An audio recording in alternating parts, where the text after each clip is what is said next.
Hi, my name is Dana Beck. Thank you so very much for taking a few moments out of your day to watch this YouTube video. I really do appreciate it. And today, what I'd like to talk about are 6 steps to create an effective email autoresponder series.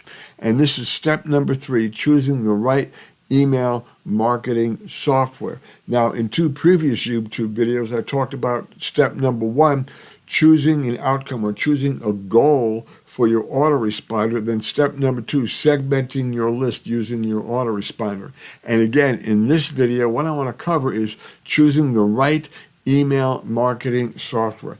And there are, oh my gosh, there's a plethora of autoresponder software packages out there that you can choose from. Here's just a handful of the most popular ones like GetResponse, Aweber, ConvertKit, MailChimp, ActiveCampaign, Entreport, Infusionsoft, Sendinblue, Constant Contact, and all of these have different features and different price points, and there are a lot of factors to consider. But I would say probably the number one thing that you want to evaluate, the number one factor that should be most important to you is deliverability.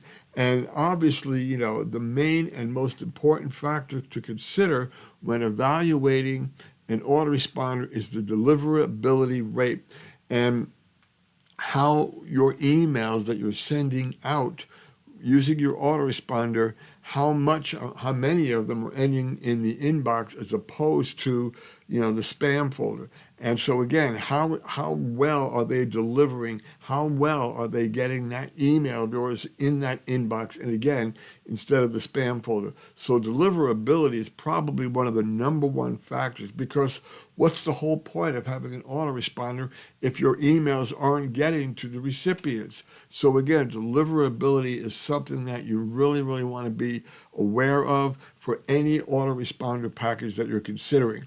And you could do a search on Google and do some research on what the rates are,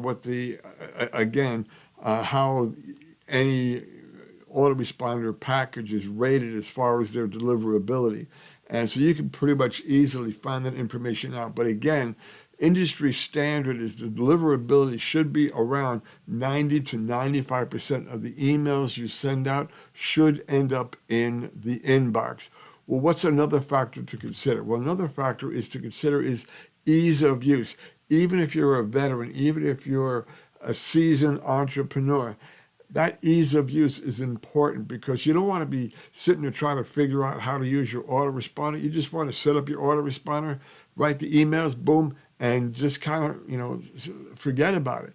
Let it run on its own. So ease of use is something that is really, really important that you should consider. And especially if you're starting out or if you're new to using autoresponders, ease of use is definitely a factor that's really worth considering. Well, what's another factor that you want to look at? Well, integration. And this is this is another big one. How well does the autoresponder integrate with various platforms? Say, for instance, like ClickFunnels or Lead Pages or Facebook or YouTube or any other platforms. How well do they work together? How well does your autoresponder integrate with all these other platforms? Because if you can't use your autoresponder, say in a YouTube video, then what's the use of having it? I mean, it should be able to integrate with all the major social media platforms and things of that nature, and then various funnel builders. So that integration is another key point that you really want to focus on. And probably another big factor, but now this is important, but cost is a key element. However, this is really important. Don't sacrifice quality and tools and resources of that autoresponder for cost. And just because it's cheaper doesn't mean it's better. So cost is a factor, but it should not be the only factor, and it should not really be the deciding element.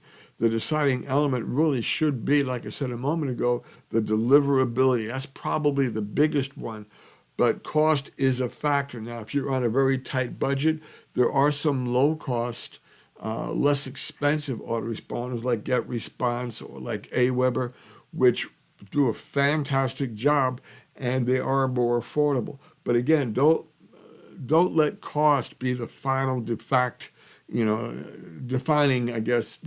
element in choosing which autoresponder to use. Again, yes, you want to factor it in, but don't make it the only factor. What's the cheapest one out there? Because if you buy cheap, you will get cheap results in a lot of cases. So cost is a factor. But now I want to show you a few other factors to consider. So again, you want to think about deliverability. You want to talk, you want to think about ease of use. How easy is that software to use? You want to look at the integration. What will it integrate with? What will it work with? And then automation is another one. Can you set up a series of emails that you can schedule that will go out without you having to sit there and babysit it? So, automating that whole process. And then customization. Now with customization, does your email autoresponder have the ability, to put your brand information on there, such as your logo, your picture, and other images that relate to your brand or relate to the niche that you're in. So again, customization is a really big one as well. A/B testing. This is a major one as well. This is a big one because you want to find out, well, how does this email compare, or how does this email perform compared to this other email? Which one works better? And then obviously with your A/B testing, you choose the one email which performs the best, which has the higher open rate. Now, I'm not going to get into this today, but there's also your click rate. And so your click rate and your deliverability and your open rate, your open rate and your click rate also should factor in. And I'm not going to cover all of that today because that's really, your open rate really isn't dependent so much on your autoresponder, but it's more dependent upon the quality of the email, the content, the headline, and so many other factors. And then your click rate also ties into the quality of the email that you've written. So it doesn't really pertain specifically to your autoresponder. But again, A/B testing is really important because that way you can get rid of emails that aren't working, that have a low open rate and things of that nature. And then the ones that are performing really well, obviously you want to keep those. Then segmentation and targeting. Now, as I mentioned at the beginning of this video, I talked about segmenting out your list, and your autoresponder should have tools to help you segment your list based upon, and like I said in my previous video, based upon certain criteria, actions of the subscriber, their locale, whether the male or female, etc., etc. So your autoresponder should be able to segment your list easily, and then targeting them is another great point. So you want to target them and flag them. And as I mentioned in a previous video, you want to be able to tag them in your autoresponder program. So say a subscriber who bought a product from you, you want to tag them and you want to target them and put them on a specific list. Again, this ties into, segmentation, but again, you want to have the availability to be able to flag certain subscribers on your list especially based upon actions that they might take. So in your autoresponder, make sure that you have the availability to segment and to tag various subscribers on your list, again, based upon certain criteria that you define. And then customer support. Oh my goodness. Customer support is a big one. I have not used them myself, but I do know of some autoresponders that have email support only. You have to email them and wait for them to respond back via email. And when you're in the middle of trying to get something to work and you have to send an email and wait for a response, that's really not the best. You want an autoresponder with great customer service, preferably one that has a 24/7 phone number or a 24/7 chat feature where you can chat and talk while you're working on your problem or on your autoresponder. So again, customer support is a big one. And you can also do a Google search on the autoresponder package you're thinking about. Look at their customer ratings. How are they rated? You know, are people raving about them, or are there a lot of complaints or dissatisfaction with that autoresponder? So that's another factor to consider. And again, I know this is a lot of different factors, a lot of different points you want to think about. And I know that, like I mentioned a moment ago, the cost is important, but don't make cost the defining element, the defining choice. Because again, if you you know, you got to pay for quality, and it doesn't have to be expensive. Like I said, AWeber, GetResponse are probably the two most inexpensive autoresponders out there, but yet they have a very, very high customer rating. So, so this is what to look for in an autoresponder. You know, finding the right autoresponder software that will work for you. And again, this is a lot of material to cover, I know, and this will be detailed below the video here for you so you can review it as well.